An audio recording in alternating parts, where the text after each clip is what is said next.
তোমাদের সাথে আজকে আরেকটা নতুন রান্নার রেসিপি নিয়ে চলে এসেছি। আজকে যে রান্নার রেসিপিটা শেয়ার করব সেটা হচ্ছে তালের বড়া। তো আজকেও গোপুর জন্যই করব, তার জন্য সমস্ত কিছু ঠাকুরের বাসনেই করছি, ঠিক আছে? তো আজকে যা যা নিয়েছি, ময়দা নিয়েছি, নারকেল কোড়া নিয়েছি, চিনি নিয়েছি, সুজি নিয়েছি আর তালের পিউরি নিয়েছি। আর এইদিকে আমি কড়াইয়ে তেলটা গরম করছি। তো চলো আমি রান্নাটা তোমাদের সাথে শেয়ার করছি, তোমরা দেখতে থাকো। এবার এই মিশ্রণটাকে ভালো করে মেখে নেব।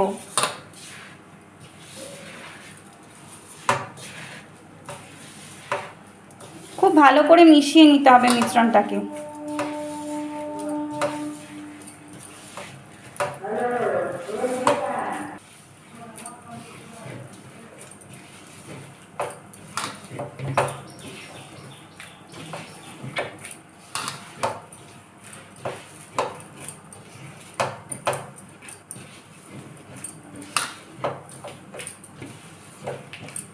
এবার তেলটা গরম হয়ে গেছে, একে একে বড়াগুলোকেও ছেড়ে দেব।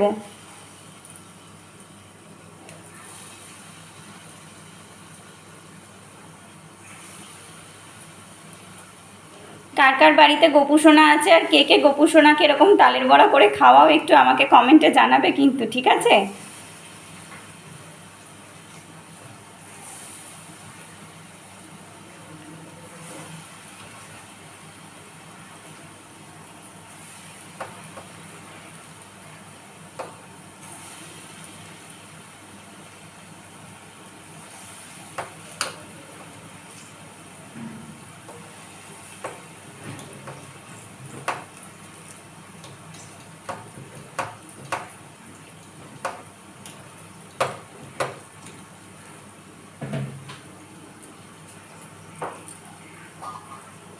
চলো বড়াগুলো ভেজে নিয়ে ফিরে আসছি। দেখো বড়াগুলোকে ঠিক এরকমভাবে লাল লাল করে ভাজবে, ঠিক আছে? আর ফ্লেমটা একটু আস্তে করে দেবে, না হলে তাড়াতাড়ি হয়ে গেলে ভিতরটা কাঁচা কাঁচা থাকবে।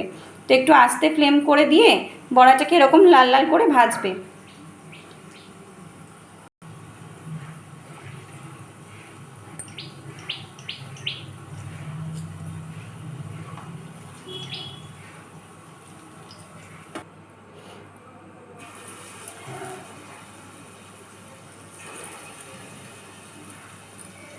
কিছুটা বড়া ভাজা হয়ে গেছে, আর কিছুটা বাকি ছিল, সেগুলো আমি ভেজে নিচ্ছি একে একে।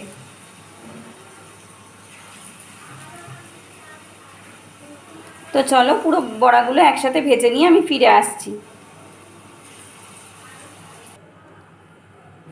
বন্ধুরা দেখো, তালের বড়ার রেসিপিটা তৈরি হয়ে গেছে। তো তোমরা এই রেসিপিটা ট্রাই করে কেমন হয়েছে জানিও। গোপু সোনার পছন্দের জিনিস রেডি। তোমরা এই রেসিপিটা ট্রাই করে কেমন হয়েছে অবশ্যই জানিও, ভুলো না কিন্তু। আর লাইক কমেন্ট শেয়ার করতে ভুলোই না। একটু বেশি বেশি করে প্লিজ ভিডিওটাকে শেয়ার করে দিও বন্ধুরা। তোমরা ভালো থেকো, সুস্থ থেকো। আবার দেখা হবে আরেকটা নতুন রান্নার রেসিপি নিয়ে। ভিডিওটা এখানেই শেষ করছি, আর আমাকে ভালোবাসা দিও।